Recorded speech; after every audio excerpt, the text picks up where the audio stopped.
Iron Represent Radio, we are joined by an incredible guest. It has been 1 week since the release of his incredible Eternal EP. I'm joined by the iconic Joe Mersa Marley. How you doing, man? You good? Irie. Chilling, man. Give thanks. It's looking good where you are, man. I'm loving the weather over there because we've been having atrocious weather here in the UK recently. So it's good to see the sunshine in the background. Yeah, man. You don't know we love the sun, you know? Definitely, man. So it's been a good week for you. It's been 1 week since the drop of the Eternal EP. So how has the first week since its release been for you? It's been good. It's been very good. It's been very good. I wouldn't even call it a week yet. Friday. It dropped on Friday. So yeah, it's been very good. I'm very just thankful of that I've received the support. And you don't know, just being giving thanks and just living in the moment. I'm not trying to you don't know, I'm just being thankful. I don't really have much other way to explain it. Well, we're thankful that you dropped the music itself because the EP is absolutely incredible. 7 incredible tracks off that EP that I'm absolutely loving. But not only that, you've had a pretty good week because am I right in saying that you had your first live show of 2021 recently as well? Yes. Day before yesterday, Sunday. So how did that go? Tell me how the first show of 2021 was. How was it to perform again? Oh, why? I almost thought it was a dream. I couldn't believe it. It was very good. Don't know, the energy, everything, just the whole. Why? Speechless. I don't know. It's just the whole moment. You know, brought back those. Doing shows and those things, like I've said many times, is what give us motivation as an artist and to keep going in that sense, you know. Connecting with fans, looking at how the music connects with the fans, and just overall the music overall, you know. It's just a beautiful thing. We give thanks for. Well, definitely, as you create music from Jamaica originally, like Jamaican sound system culture was based out of those live performance events, to see the crowd, to interact with the crowd. So were you performing some of the new EP tracks as well to the crowd for the first time then? Yeah, man, of course. We performed Made It. Me and Kabaka did Made It. At least we were able to give something live from the album, and that. Well, I've been seeing a little video clip going around on Instagram in the last few days, yourself and Kabaka up on stage, and for me, seeing that from here in the UK, just knowing that we're going to have live reggae, dancehall music back again is the most exciting thing to see. So that's one thing I wanted to talk to you about as well, because since 2014, I remember playing the Comfortable EP, and I love the fact that you can kind of dip in and out of both reggae and dancehall so fluently. I remember back on the Comfortable EP playing Bogus on repeat every time I heard that tune. That was a fun track off of that EP. So for you, how do you see yourself as a songwriter, and how do you balance between the different styles of reggae and dancehall? The music dictates it, man. I don't know no way for you know, with that. You know, it's just wherever the vibe goes, wherever the vibe brings me, we'll just follow it. You know what I mean? I don't know any other way to say it other than that, man. And you know, it's funny, you say it's a balance, and I to me it's just music. You know what I mean? To me it's just music. Until someone says it to me, then I'm more aware that I am bouncing back and forth from reggae and dancehall. Being that dancehall is reggae's child as well. It's never really been, you know, it's never really been something that about I say, all right, that last 2 songs were reggae, let me put 2 dancehall songs out or something like that. So you don't know. Music. Just music to me. It's all music. You know, it serves its purpose. It do what it's supposed to do. It connects with you, and you know, that's the greatest thing I can say. Connect with me and what I listen to, and I move from there. Well, I love the fact that you said that how like dancehall is the child of reggae music, because we should definitely talk about you for you as well, being a member of the Marley family. You are part of the legacy.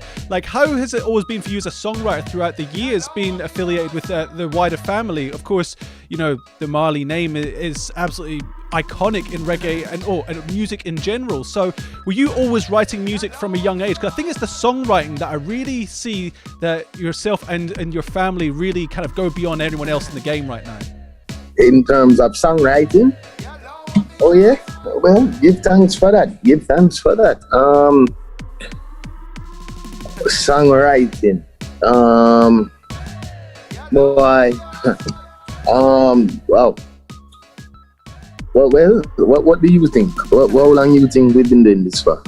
Well, I'm imagining from being surrounded from your uncles, your father from a young age, you were always probably had something kind of tapping away in your brain when it comes to the songwriting. But I feel definitely here on the EP, we can see so many different styles kind of merging together. And I feel like lyrically, you've teamed up with some iconic lyrical artists on this EP as well that I think mirror you quite well, like Kabaka Pyramid, like Black M.I.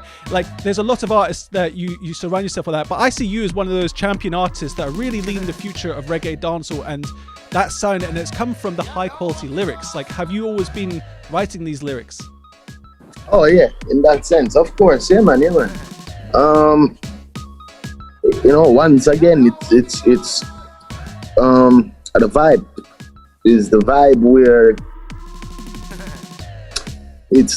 where sometimes it can be a simple walk that inspires you for a song. Sometimes it can be the beat, the music. Sometimes it can be a conversation. Sometimes it can be something you see or do. So I don't. It's usually the vibe, you know. The long story short, what I can just say is life itself inspires the music and gives me content to write. So that being said, I follow it. I go with the flow. You know what I mean? I don't try to work against it. Well, I'm glad that you said it, because that's one thing I've really managed to notice on the new Eternal EP. The fact that it feels like the flow of a mixtape, that kind of run the rhythm, kind of just jump on it and develop that. And I've heard stories that apparently the EP was first supposed to be a mixtape. Am I right in saying that? Yeah. You're right. So how did that evolve? How did it become the EP from the mixtape concept? How did it become the EP from the mixtape concept? Well, the team said that they liked the tunes that they were hearing more and more, and they suggested that we do it as a EP and then release the mixtape as well. So the mixtape is still coming to forward, and the mixtape you're gonna have more freestyles on it. I'm glad that you said it gave you that vibe, because that's really where it was coming from. So you don't know. Yeah, it's definitely got that feel to it. Like, I feel from a selector, as a DJ's perspective, like, I feel as if that was the kind of thing that you could see how it's evolved into this larger body of work. And I'm so glad to know that the mixtape is yet to come as well, because we're excited to hear more music from Joe Mersa Marley. So I want to talk more about the EP, because it is just absolutely incredible. We're 1 week into it now. So do you have a favourite song, first of all, off the EP? Is there one that you just hold very dear to you? No, I hold all of them very dear. That's a hard question. I knew it's going to be one. It's like picking your favourite child. It's like, how can you make a decision on that one? But each one definitely brings something different. And I think that's something that's quite, that's something that's iconic to your style, that you've been able to tap into different styles in that one. So when you were coming up with the concept of the EP, like, did you have a plan on how you wanted it to sound by the end of it? No. The only thing that I had in mind, I guess, I just wanted to showcase a little bit. You know, it was fun for me. It was a club ball, not league, you know, a club football, club soccer, not league. So that to me, I think you can say with club ball, you get to have a little bit more fun. So I guess you could say in that sense, and then as well, I'll show that some of this new music we're going around, I'm a fan of, and how you would put it, no. I'm versatile enough that if I want, I can dabble with it. You know what I mean? That's something I think people, like how you say, I think people only, when they think of Marley, them just directly think of reggae. And then everything else follows after. And I wanted to showcase my versatility in that sense. So I made sure that you got a little bit of everything. You know what I mean? Definitely. That's one thing that really stands out, I think, the most in this EP. There is no preconceptions, or where people might have preconceptions where they see the Marley name and your surname. To hear the full body of work, and it's not just reggae with extras on top. It is a full, versatile creation in its entirety. And even to go as far as the production, because I'm right in saying on the first track, Guess Who's Coming Home, you had a hand in the production of that one. Tell me, how did you approach that as a producer before you come as the artist?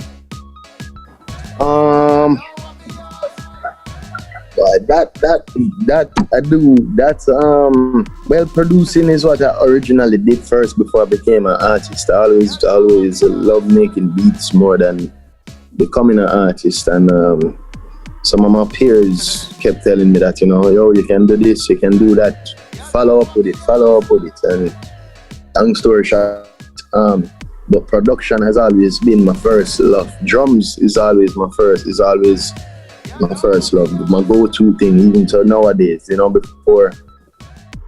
Before I'd rather program a drum beat before I play a piano or a guitar, because to me that's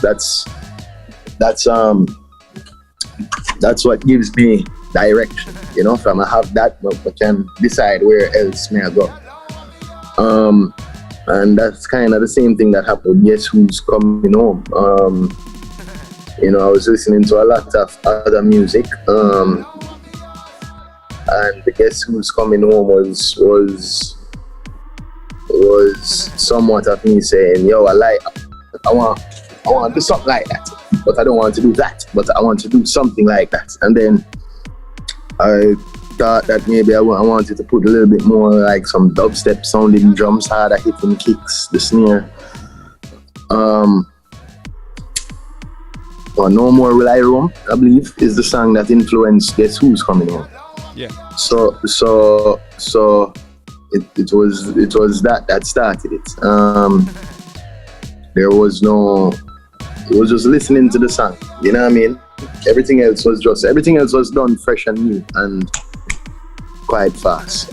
I feel as if we're hearing that as well on the EP. It sounds like it's from 2021 as well. Like everything sounds new and fresh in the production value as well. I find the production quality from yourself, from Riff Raff and Jazzwad on this whole project was just absolutely like, it sounded like it'd been like glistening, like covered in gold or something like that. Everything sounded so crisp and clean while staying true to the roots. And I want to talk about some of Jazzwad's production on this one as well, because when we first heard Yo Dog with Busy Signal, that's dancehall to me. Like that real cuts through his hard dancehall on that one. So how did you know that you wanted to get Busy involved in this one?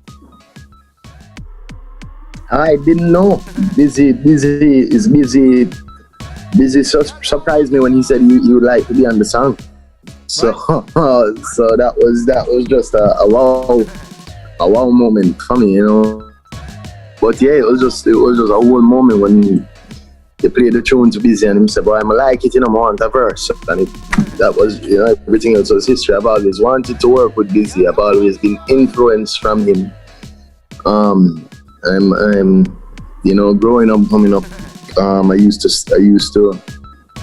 from now go to jail again to step out to enough tune, unknown number, many tune. So it was just like a dream come.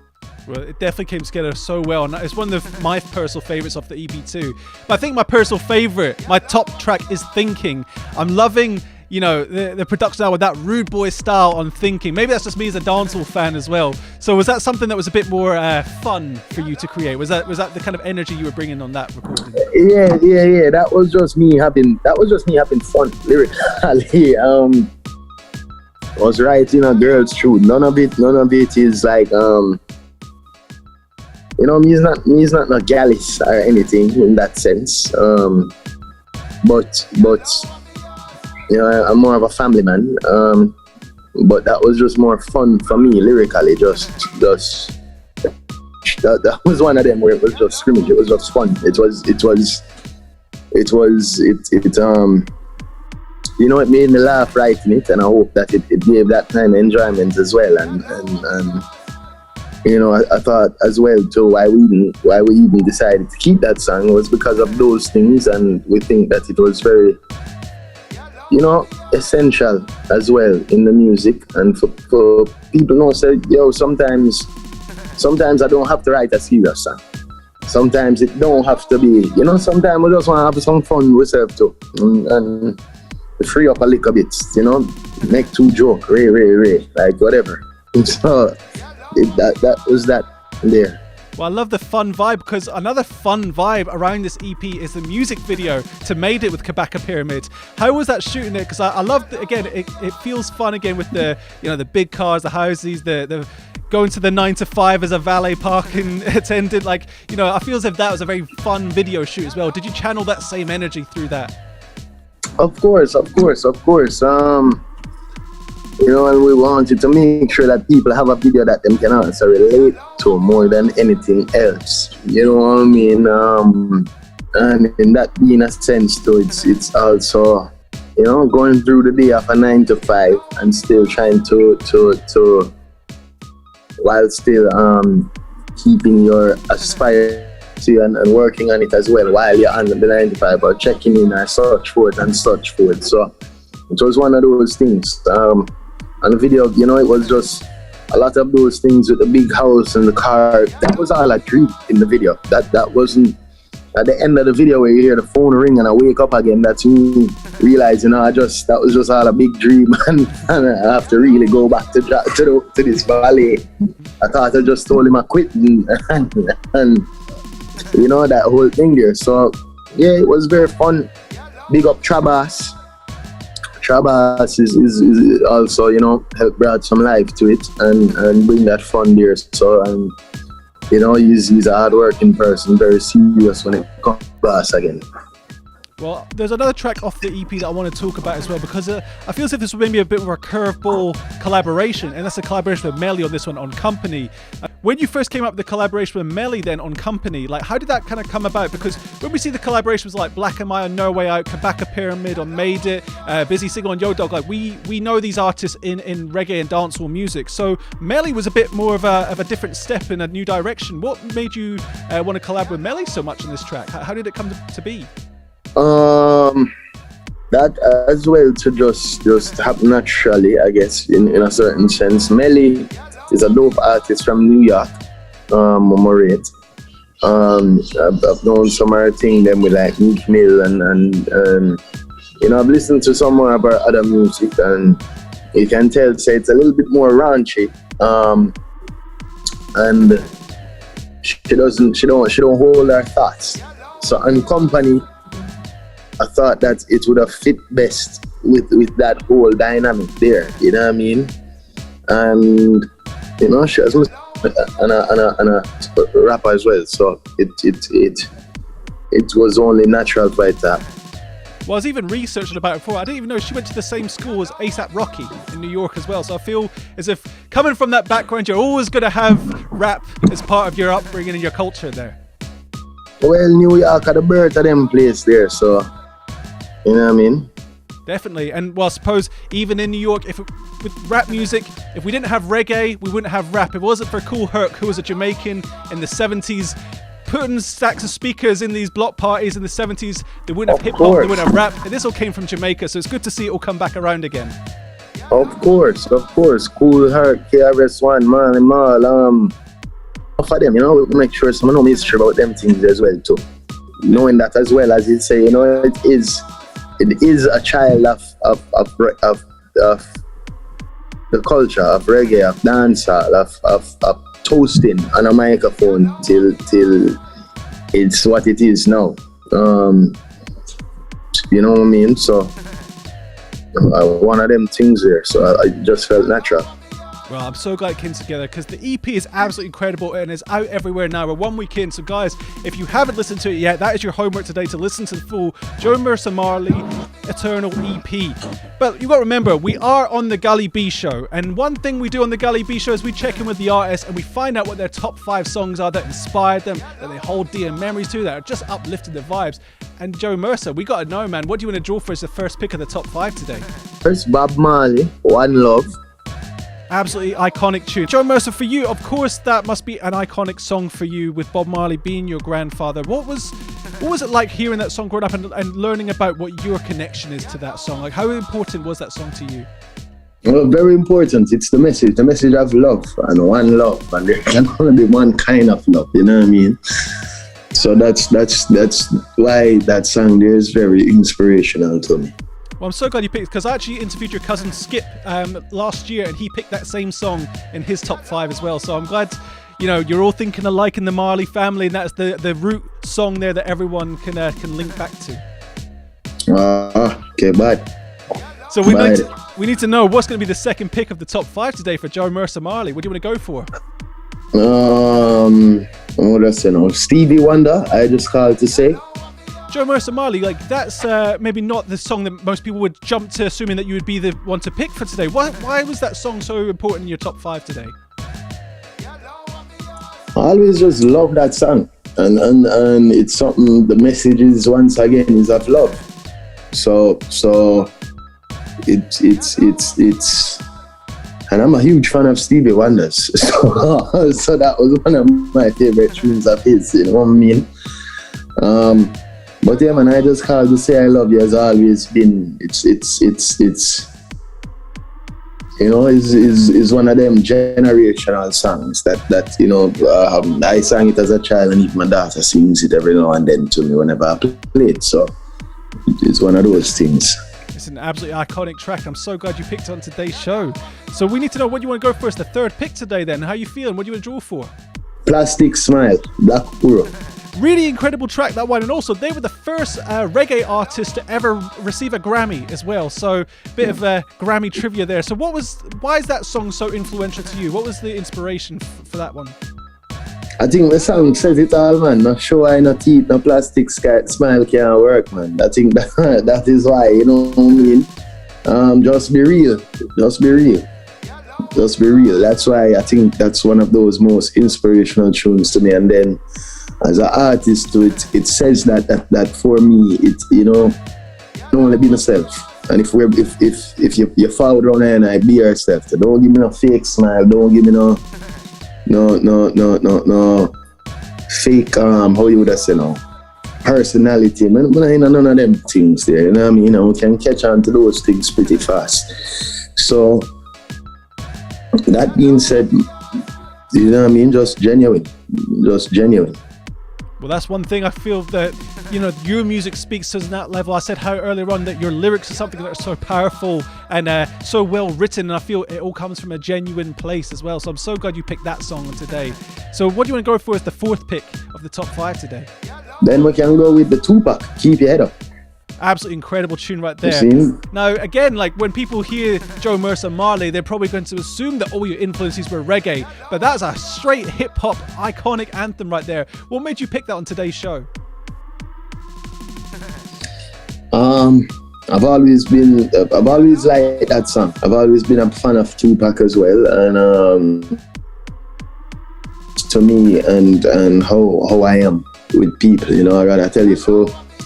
Keep going, don't push through, don't let them stop you. For example, even the song I have with Kabaka Pyramid, Made It, is kind of like our way of saying, keep your head up, don't let the system get you down, and you know what I mean? So that's why, and Tupac too is a just an overall wonderful artist, a creative person, you know what I mean? And he's those tunes to me are classical songs. So that's why I'm gonna pick them tune where come from the heart. Well, it's definitely the kind of uplifting vibes everyone needs today, and I'm so glad you picked that track on today's show. So how do you want to go for as the fifth pick today then? What do you want to draw for as a selector on the Gully B show? Make we see. We Are the World. Michael Jackson, them tune there.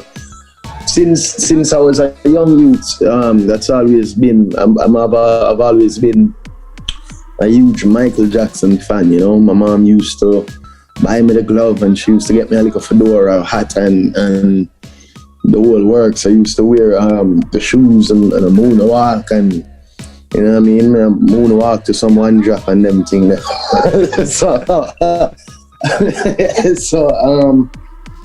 yeah, I've always been a Jackson fan, and when I heard that song, it just, as I say, I love music with a message.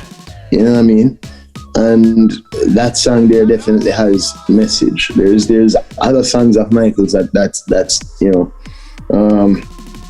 doesn't really matter if you're black or white. You know, all I want to say is that they don't really care about us. Them tune, them I always grew up I listen to them tune, even down to the popular ones that people know, the Thrillers and the yeah, I've been a big Michael Jackson fan since I was young. And music with a message is very important to me, very important to my craft, and it's usually meaningful music that inspires me. And Joe Mersa, you actually sent me 6 tunes today as well. Is there a bonus round? Did you want to draw for one final track of the top 5 but the top 6 selection today? Yeah, sure. Let's say Ray Charles, Georgia. Once again, growing up, Ray Charles has always been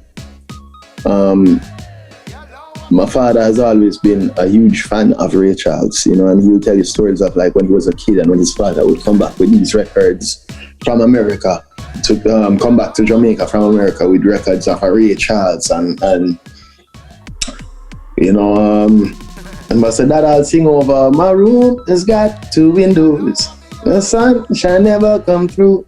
So for sure, you say from them times, I'm always, you know, from my father, Ray Charles. I've inherited being a fan of Ray Charles and how him sing and the purpose. Georgia being him home. You know, every time I hear that song, I think of Jamaica. I think of Kingston. I think of where I'm from. So, not that. You know, it just made me think of home. What's a beautiful message behind it? Yeah, and you know, this only asking me for pick 5 people for our 5 songs that influence me is very hard as well, because you see, I've named 2 reggae, I named some other style. You have enough dancehall, you know, the Papa songs, them man, they almost still, you know, enough other artists when I look up to and listen to, and 5 was just very hard. So well, I'm glad that you picked them, because it kind of gives us a taste of how the Eternal EP came to be with those kind of influences. So we've now come to, that was the end of the top 5, the top 6. Joe Mersa Marley, the brand new Eternal EP is out now everywhere. But that's not all. I know you've got more to come. You told us there's a mixtape in the works with the Bashment crew. You've got Silent Addy. Right now, it's on the way right now. Man, we cannot wait to hear the mixtape style, and we've got to ask the important question: is there an album in the works as well? Of course, the album is being. We'll be happy. I'll be happy to let that out later on as well. Everything is finished up, and then just in the final stages, putting out a lot of work this year. You know what I mean? Well, we cannot wait to hear it, and fingers crossed, if it all goes well, we could be interviewing yourself around the album in person, not via Zoom the next time. It'd be so good to link up in person yet again. I hope so. Very, very soon. See? Joe Mersa Marley, thank you so much for passing by the Gully B show here on Represent Radio. Guys, make sure you check out the full Eternal EP. We're going to jump into some of my favourite tracks off it right now. Joe Mersa Marley, thank you so much for joining us today. Blessed love, this is Joe Mersa Marley, and you're listening to Represent Radio with the one and only Gully B. You see, I'm Mersa.